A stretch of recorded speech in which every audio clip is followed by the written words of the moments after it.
También pedaje con sonidos. Capítulo Ey. 24. Paulo é julgado por Félix. E 5 dias depois, o sumo sacerdote Ananias desceu com os anciãos e um certo Tértulo, orador, os quais compareceram perante o presidente contra Paulo. E, sendo chamado, Tértulo começou a acusá-lo, dizendo: visto como, por ti, temos tanta paz e por tua prudência se fazem a este povo muitos e louváveis serviços, sempre e em todo lugar, ó potentíssimo Félix, com todo o agradecimento que queremos reconhecer.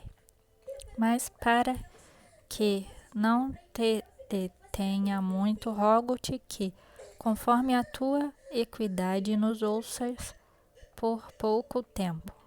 Temos achado que este homem é uma peste e promotor de sedições entre todos os judeus, por todo o mundo, e o principal defensor da seita dos nazarenos, o qual intentou também profanar o templo, e nós o prendemos, e conforme a nossa lei o quisemos julgar. Mas, sobrevindo o tribuno Lisias, nolo tirou de entre as mãos com grande violência, mandando aos seus acusadores que viessem a ti, e dele tu mesmo, examinando-o, poderás entender tudo o de que o acusamos. E também os judeus consentiam, dizendo serem estas coisas assim. Paulo expõe sua defesa. Paulo, porém, fazendo-lhe o presidente sinal que falasse, respondeu: porque sei que já vai para muitos anos que desta nação és juiz. Com tanto melhor ânimo respondo por mim. Pois bem, pode saber que não há mais de 12 dias que subi a Jerusalém a adorar. E não me acharam no templo falando com alguém, nem amontinando o povo nas sinagogas, nem na cidade, nem tampouco podem provar as coisas de que agora me acusam.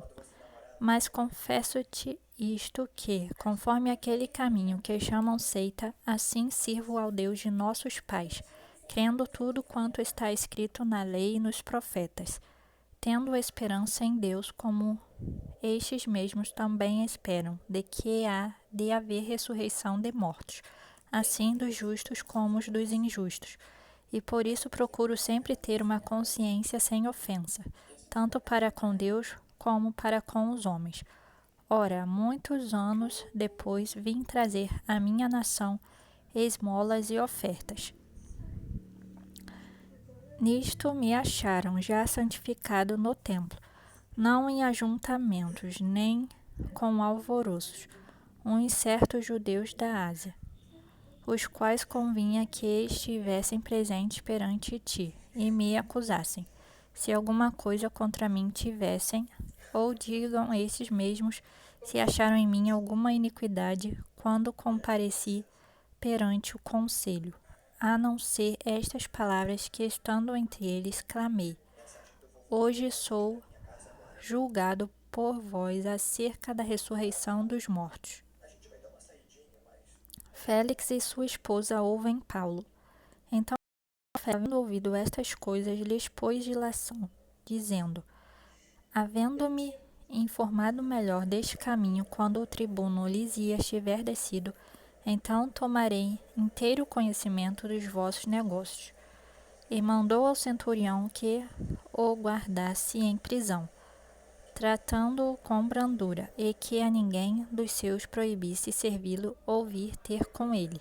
E alguns dias depois, vindo Félix com sua mulher Drúxila, que era judia, mandou chamar a Paulo e ouviu-o acerca da fé em Cristo.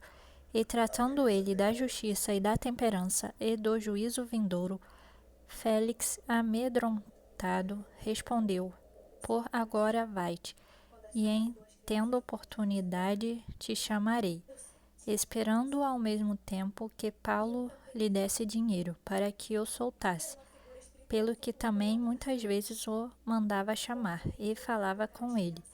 Mas, passados 2 anos, Félix teve por sucessor a Pórcio Festo, e querendo Félix comprazer aos judeus, deixou a Paulo preso. Capítulo 25. Paulo é julgado por Festo. Entrando, pois, Festo na província, subiu dali a 3 dias de Cesareia a Jerusalém, e o sumo sacerdote e os principais dos judeus compareceram perante ele contra Paulo e lhe rogaram, pedindo como favor contra ele que o fizesse vir a Jerusalém, armando ciladas para o matarem no caminho. Mas Festo respondeu que Paulo estava guardado em Cesareia e que ele brevemente partiria para lá. Os que, pois, disse, dentre vós, têm poder, desçam comigo e, se neste homem houver algum crime, acusem-no. E, havendo-se demorado entre eles mais de 10 dias, desceu a Cesareia e, no dia seguinte, assentando-se no tribunal, mandou que trouxessem Paulo.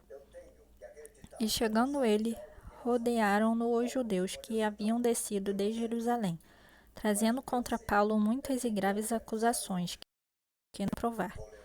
Mas ele, em sua defesa, disse: Eu não pequei em coisa alguma contra a lei dos judeus, nem contra o templo, nem contra César. Todavia, Festo, querendo comprazer aos judeus, respondendo a Paulo, disse: Queres tu subir a Jerusalém e ser lá perante mim julgado acerca destas coisas? Mas Paulo disse: Estou perante o tribunal de César, onde convém que seja julgado. Não fiz agravo algum aos judeus, como tu muito bem sabes.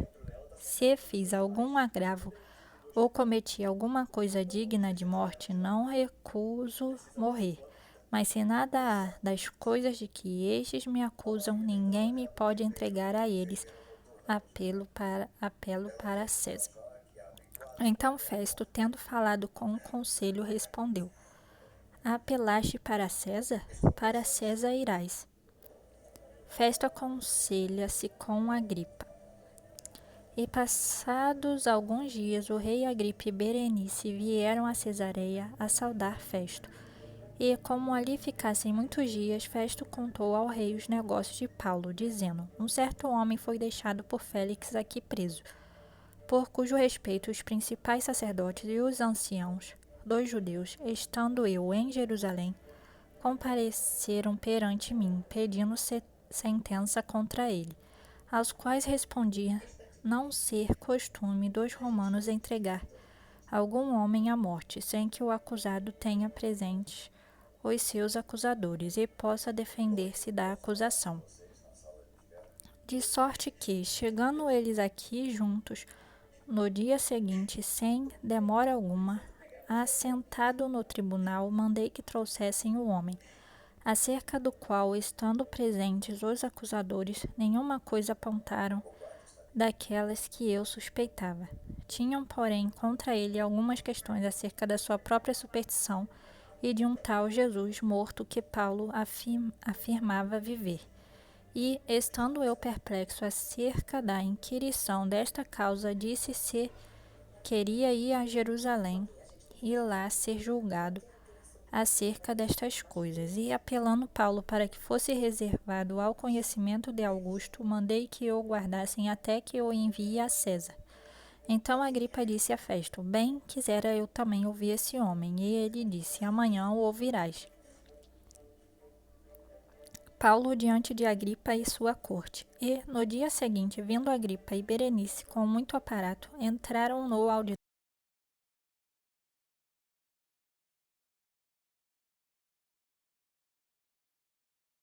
com Festo. E Festo disse: Rei Agripa e todos os senhores que estáis presentes conosco, aqui vedes um homem de quem toda a multidão dos judeus me tem falado, tanto em Jerusalém como aqui, clamando que não convém que viva mais. Mas achando eu que nenhuma coisa digna de morte fizera, e apelando ele mesmo também para Augusto, tenho determinado enviá-lo, do qual não tenho coisa alguma certa que escreve ao meu senhor, e por isso perante vós o trouxe, principalmente perante ti, ó rei Agripa, para que, depois de interrogado, tenha alguma coisa que escrever.